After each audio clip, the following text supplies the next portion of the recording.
They say World War II began at sunrise on September 1st, 1939. A single moment, a single border, a single spark.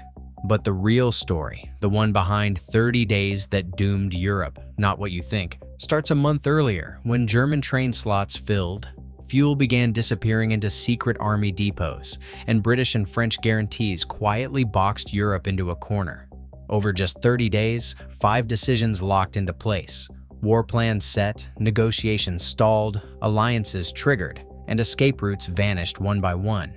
By the end of August, every leader was staring at a timetable they had built themselves. So how did Europe, step by step, lose the final chance to back down? By the first week of August 1939, the German war machine was already in motion, quietly, methodically, and on a scale that defied easy reversal. At the heart of it all sat the Reichsbahn's locked train schedules. These weren't just ordinary passenger routes, they were special military convoys. Thousands of cars loaded with troops, tanks, artillery, and the ammunition needed for a full-scale invasion. Each train slot was assigned weeks in advance, and by August 2nd, the schedule was fixed. To change it now would mean chaos, not just for the army, but for the entire German rail network. In Silesia and East Prussia, Army Group North and Army Group South took shape. By August 1st, more than 40 divisions were positioned within striking distance of the Polish border. At sidings near Opole, Breslau, and Marienburg, fuel and ammunition dumps grew by the day. Supply ledgers from the Heeressäugemter, Army supply offices, show 2 to 3 days' worth of shells and bullets delivered to forward depots by August 25th. These were X-tag stocks meant for the opening battles. Once in place, they could not be easily withdrawn. Any effort to pull them back would have signaled intent to foreign observers and paralyzed the carefully staged logistics. Fuel was the other bottleneck. Synthetic oil plants at Luna and Plesty ramped up output in early August, sending tankers and rail cars east. By the end of the month, the main fuel dumps at Opole, Marienburg, and Königsberg were filled to capacity, enough petrol and lubricants for about 2 weeks of fighting. Luftwaffe airfields in East Prussia and Silesia received extra aviation gas and bombs, starting August 15th. Once these resources were forward staged, the clock started ticking. If the attack was delayed, supplies would spoil or run dry. If it was canceled, the entire system would need to be unwound at enormous risk and cost. The Navy moved in parallel.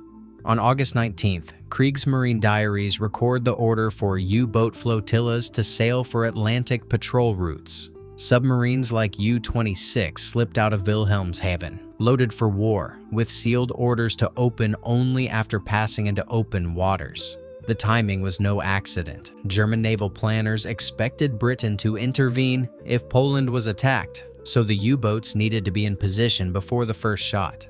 By August 25th, all assigned submarines were at sea, waiting for the signal that would unleash unrestricted warfare.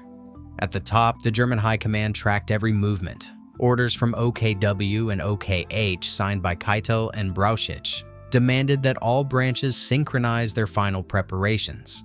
By mid-August, the operational plans for Fallbeiß were not just theoretical. They were physically unfolding, hour by hour, train by train. Withdrawal was still possible on paper, but in practice, the system was locked.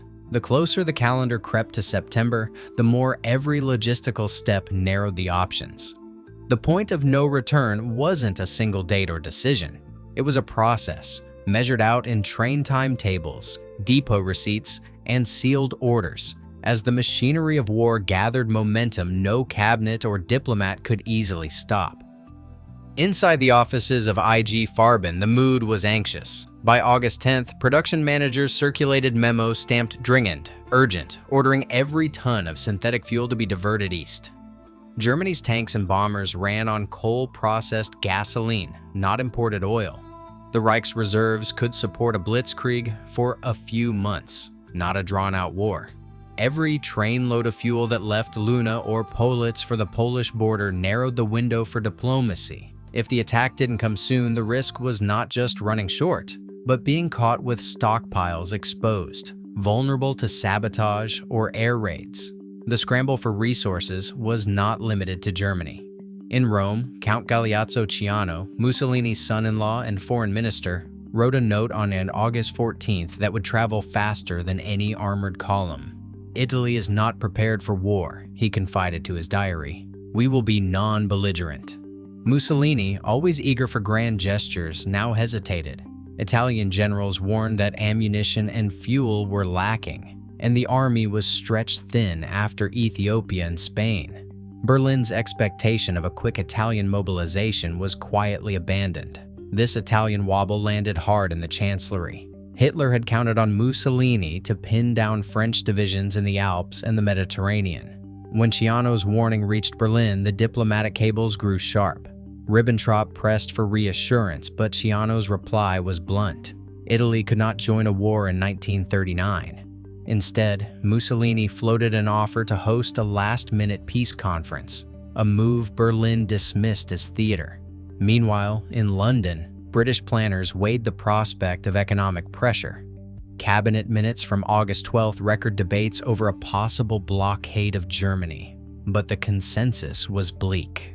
The Foreign Office admitted that sanctions might take months to bite, and the German war machine was already fueled for action. Back in Berlin, Goebbels' propaganda ministry worked overtime. Internal files from mid-August show orders to frame every incident near Danzig as a Polish provocation. Newspapers ran headlines about border violence, while radio broadcasts warned of German minorities in danger. The groundwork was being laid for a narrative of self-defense, even as the real story was one of shrinking options and expiring leverage. By August 15th, the illusion of choice was fading. Economic levers, fuel, alliances, sanctions were either exhausted or slipping away. What remained was the machinery already in motion and the knowledge in every capital that time was running out. On August 9th, a British military delegation led by Admiral Reginald Drax arrived in Leningrad after a slow journey by merchant ship. The French, represented by General Joseph Dumont, joined him for the final leg to Moscow. The Soviets, led by Defense Commissar Kliment Voroshilov, were already waiting. Even before the first meeting, the tempo was off. The British and French had come by sea rather than air, a choice that cost precious days and signaled, to Soviet eyes, a lack of urgency. Drax carried no written authority to make binding commitments. Dumont's instructions were only slightly broader. Voroshilov, on the other hand, held a full mandate from Stalin. The first joint session opened on August 12th. Voroshilov pressed a single, pointed question. If Germany attacked Poland, would the Red Army be allowed to cross Polish or Romanian territory to fight? The Western delegation sidestepped. They insisted the decision was up to Warsaw and Bucharest. Britain and France would not, or could not, pressure their smaller allies. Messages went out to London and Paris, then to Warsaw and Bucharest. Each reply took hours, sometimes days. In the meantime, the delegations adjourned, reconvened, and adjourned again, waiting for instructions from home. The Soviets watched the clock. Polish Foreign Minister Józef Beck sent back a flat refusal. For Poland, letting Soviet troops onto its soil was as dangerous as a German invasion. The government in Warsaw feared that once the Red Army crossed the border, it might never leave. Polish military cables called the proposal an existential threat to sovereignty. The British and French, bound by treaties and wary of alienating Poland, would not force the issue. The meeting stalled. Each side blamed the other for the lack of progress. French military reports from Dumont's team described mounting frustration. British telegrams noted the lack of authority and the unwillingness to press Poland. By August 17th, the talks had become a waiting game. The Western delegations lacked the power to offer what the Soviets wanted. The Soviets saw the delays as proof that Britain and France were not serious about a real alliance. Intelligence from Berlin tracked the impasse closely. Ribbentrop, Hitler's foreign minister, reported that the Allies were running out of time. The Soviet Politburo, reading the same signals, began preparing for a different kind of negotiation. In the corridors of Moscow's Hotel National, the sense of missed opportunity was thick. Each lost hour narrowed the window for a three-way alliance. Each adjournment pushed the continent closer to a war no one could now stop. On the night of August 23, 1939, the Kremlin became the stage for a meeting that would reshape Europe. Joachim von Ribbentrop, Hitler's foreign minister, arrived carrying a draft agreement. Stalin, having watched Britain and France hesitate, was ready to act. Negotiations with Ribbentrop and Molotov stretched late into the night. Two documents lay before them: a public non-aggression pact and a secret protocol. Its pages marked with thick black lines, listing cities, rivers, and zones of future control. Just before midnight, signatures were set in ink. The official pact was simple. Germany and the Soviet Union promised not to attack each other. The secret protocol, though, spelled out the fate of Eastern Europe. Poland would be carved up along the Narev, Vistula, and San rivers. Estonia, Latvia, and Finland were assigned to the Soviet sphere. Lithuania and Vilnius went to Germany. Bessarabia, then Romanian, was reserved for Stalin. These weren't vague intentions. They were new borders, drawn in advance of any fighting. For Hitler, this pact erased the threat of a two-front war. With Stalin's word, Germany's eastern border was secure. That night, German staff officers updated their maps, removing defensive plans along the Soviet frontier. The risk of Soviet intervention disappeared. In Berlin, an encrypted cable confirmed, the agreement with the Soviet Union has been signed. No danger from the east. Wehrmacht diaries recorded a surge of confidence. Orders for Fall Weiss, the invasion of Poland, could now proceed without fear of Russian interference. Stalin gained time and territory. Politburo minutes from that night show his satisfaction. Let the capitalist powers bleed each other. Soviet troops prepared to cross into eastern Poland as soon as the Germans advanced. Molotov, who initialed the secret protocol, addressed the diplomats. "We have eliminated the danger of encirclement." Only the public pact was announced in Soviet newspapers, but inside the Kremlin, secret maps were studied and plans were drawn for the coming land grab. In London and Paris, shock followed. British cabinet minutes from August 24th show the realization: any German attack on Poland would now trigger their guarantees. The hope that the Soviets might restrain Hitler vanished. Deterrence in Eastern Europe had disappeared in a single night. The chessboard was reset, and the countdown to war had begun. August 25th, 1939. The day began with a signature in London. Britain and Poland finalized their mutual assistance treaty, binding both countries to come to each other's aid if attacked. The ink was barely dry when news reached Berlin. That morning, Hitler summoned his generals and gave the order. Fall Weiss would begin at dawn on August 26th. The machinery was set in motion. Orders went out to the Army, Air Force, and Navy. Troops on the border, fuel and ammunition at the ready, U-boats already at sea. For a few hours, war had a date and time. But by evening, the situation spun. Reports arrived from Rome. Mussolini, through Ciano, confirmed Italy would not be ready to fight. No ammunition, no fuel, no guarantee of support. Hitler's staff diaries from that night describe a frantic atmosphere in the Chancellery. Göring, Ribbentrop, Brauchitsch, and Keitel gathered for a late-night council. The Italian collapse left the German plan exposed. At 7:30 p.m., Hitler abruptly canceled the attack order. The message raced down the chain of command: hold positions, do not advance. For the German generals already counting down the hours, it was a jolt. For the diplomats, it was a window, however brief. In Warsaw, the uncertainty landed like a thunderclap. Polish Foreign Minister Joseph Beck and Marshal Edward Smigly-Rydz faced a dilemma that played out in telegrams and staff memos.